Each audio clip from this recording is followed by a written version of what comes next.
Breaking news TDP Janasena కూటమి నుంచి వైసీపీలోకి పలువురు కీలక నేతలు వెళ్లారు. పల్నాడు మేమంతా సిద్ధం సభలో జగన్ సమక్షంలో చేరికలు జరిగాయి.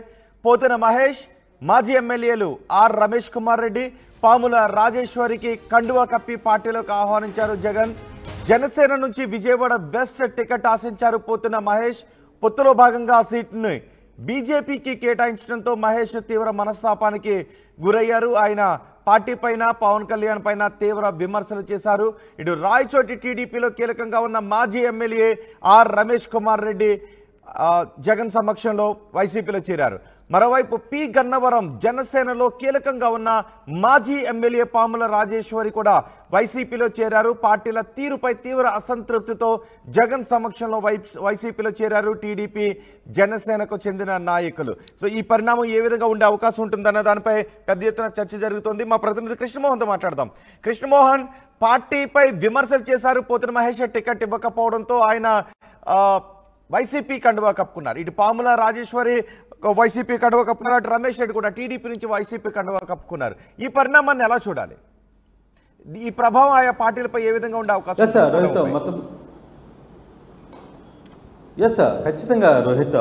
వాస్తవంగా చూసుకుంటే వైసీపీ తన గేరుని స్పీడ్ పెంచిందని చెప్పుకోవాలి. తన గేర్ని మారుస్తుంది, టాప్ గేర్లోకి వెళ్ళే ప్రయత్నం అయితే చేస్తుంది. ఇప్పటికే చెప్తున్నారు వైసీపీ శ్రేణులు అయితే ఇంకా చాలా చేరికలు జరగబోతున్నాయి, రాబోయే కాలంలో చూస్తారు మీరందరూ అని కూడా చెప్తున్న పరిస్థితి. ప్రధానంగా చూసుకుంటే విజయవాడ వెస్ట్ చాలా కీలకంగా ఉన్న పోతిన మహేష్ అందరూ ఊహించినట్టుగానే నిన్న మనం కూడా ముందుగానే ఊహించాం. నిన్న ఆర్టీవీతో కూడా మాట్లాడతారు. రేపు తన కీలక నిర్ణయం ఏముంటుందో చెప్పబోతున్నాను అని కూడా చెప్పిన నేపథ్యంలోనే ఆయన ఈరోజు వినుకొండ దగ్గర, పల్నాడు జిల్లాలో వినుకొండ బస్సు యాత్రలో జగన్ని కలిసి తన అనుచరులతో కలిసి అక్కడ జగన్తో తన వైసీపీ తీర్థం అయితే పుచ్చుకున్న పరిస్థితి అయితే మనం చూస్తున్నాం. అలాగే ఏదైతే పాముల రాజేశ్వరి ఉన్నారో ఆమె కూడా పి గన్నవరం నుంచి జనసేన, తర్వాత గతంలో తెలుగుదేశంలో ఉన్నారు. తర్వాత ఈ నేపథ్యంలో మాజీ ఎమ్మెల్యేగా ఉన్న రాజేశ్వరి కూడా చంద్రబాబుని వీడి, వీళ్ళందరూ చంద్రబాబు జనసేన కూటమిని వీడి నేరుగా జగన్ని కలిసే ప్రయత్నం అయితే చూశారు. ఇక రాయచోట్లో చాలా కీలక నేతగా ఉన్న రమేష్ రెడ్డి, ఎవరైతే మాజీ ఎమ్మెల్యేగా ఉన్నాడో ఆ రమేష్ రెడ్డి కూడా తన పార్టీని వీడి ఇక్కడికి వచ్చిన పరిస్థితి అయితే ఉంది. అంటే ఒక్కసారిగా పార్టీలో కీలక నేతలందరూ కూడా వైసీపీకి చెంతన చేరుతున్న నేపథ్యం అయితే మనం చూస్తున్నాం. బహుశా ఇది ముందుగానే ఊహించింది, ఎందుకంటే వీళ్ళందరికీ సీట్లు రాలేదు, టికెట్లు కన్ఫర్మ్ అయిన పరిస్థితి లేదు. నిన్న పోతిన మహేష్ చాలా సీరియస్గా పవన్ కళ్యాణ్ మీద, ఇతర పార్టీల మీద తీవ్రమైన వ్యాఖ్యలు చేసిన పరిస్థితి అయితే ఉంది.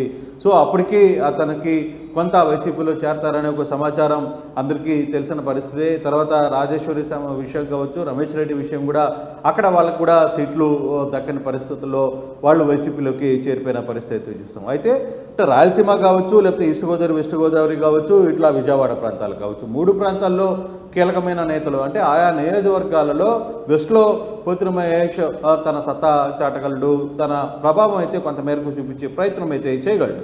సో అటువంటి కీలకమైన నేతలు, అలాగే రాజేశ్వరి కావచ్చు, అలాగే రాయచోట్లో రమేష్ రెడ్డి కూడా చాలా కీలకమైన నేతగానే చూసుకోవాలి. అతనికి చాలా పట్టు ఉంది. అక్కడ గత కొంతకాలంగా శ్రీకాంత్ రెడ్డి మీద ఆయన అక్కడ పోటీ చేశారు. శ్రీకాంత్ రెడ్డి వ్యవహారంలో అతను రోడ్ల మీద కూడా వచ్చి యుద్ధం చేసిన పరిస్థితి ఉంది. అటువంటి వ్యక్తులు ఈరోజు వైసీపీ పార్టీలోకి జాయిన్ అవుతున్న పరిస్థితి. సో వాస్తవంగా చూసుకుంటే ఈ చేరికల వల్ల కొంత వైసీపీ స్థానాల్లో కొంత మెరుగైన పరిస్థితికి వచ్చే పరిస్థితి కనబడుతుంది. కానీ ఫైనల్గా రిజల్ట్స్ ఏ విధంగా ఉండబోతుంది, ప్రజల తీర్పు ఏ విధంగా ఉంటుంది అనేది వేచి చూడాలి. కానీ వైసీపీకి సంబంధించిన వ్యవహారంలో కొంత ఎక్కడైతే అసమర్థులుగా ఉన్నారో, అంటే అసంతృప్తిలో ఉన్నారో, లేకపోతే పార్టీ టికెట్లు రాలేదో వాళ్ళందరినీ కూడా చేర్చుకునే ప్రయత్నం అయితే చేస్తున్నారు. కానీ అదే వైసీపీ నుంచి అసంతృప్తిలో ఉన్న కొంతమంది నేతలు మాత్రం కాంగ్రెస్